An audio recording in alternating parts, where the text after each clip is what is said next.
अस्सलाम वालेकुम दोस्तों, की हाल चाल ने जनाब। तुसी वेखदे पे हो अपना देश पंजाब टीवी ते मैं तुहाडा मेज़बान मुहम्मद नदीम खरल। सर सारियां गल्लां दे नाल नाल माह रमज़ान दियां खुशियां सब दोस्तां नूं मुबारक।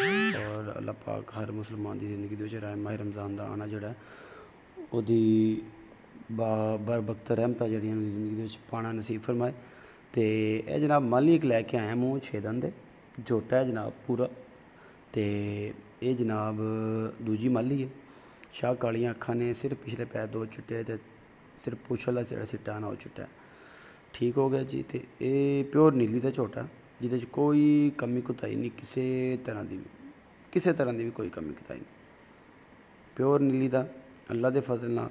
बाकी जनाब ये सोहना है, सुथरा है, तुहाडी नज़र भीतर जानदी है जी, साड़ी नज़र कुछ भी नहीं जानती। बाकी अल्लाह के फजल नाल है चंगा, हड्डी छड्डी झोटे नूं एक के हर चीज़ अगे पिछे सोहनी सुथरी माशाअल्लाह, हर पासों पूरा, कोई कमी कुताही नहीं जी। डिमांड हैगी जी 2,35,000 रुपये।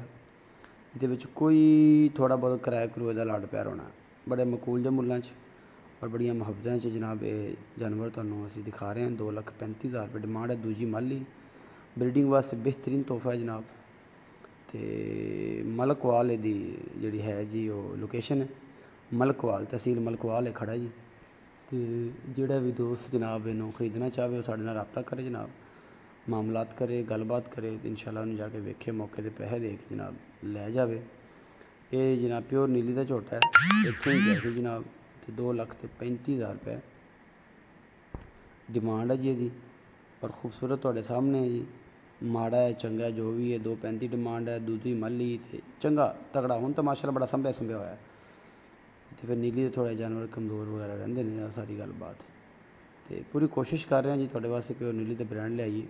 बेहद मशकूर है सारे दोस्तों का जनाब, जो प्यार मुहब्बत देंदे ने और चाहतां देंदे ने, लड़ प्यार देंदे ने, मुहब्बतां देंदे ने। बाकी लैने देने मुकद्दर होंदे ने। अपना देश पंजाब टीवी ते हमेशा दुनिया के खूबसूरत तरीन और आला तरीन जानवर मिलते हैं। डिमांड है जी 2,35,000, मुँह पूरा है जी। दूसरी माली जी। पाकिस्तान जिंदाबाद, पाक आर्मी जिंदाबाद।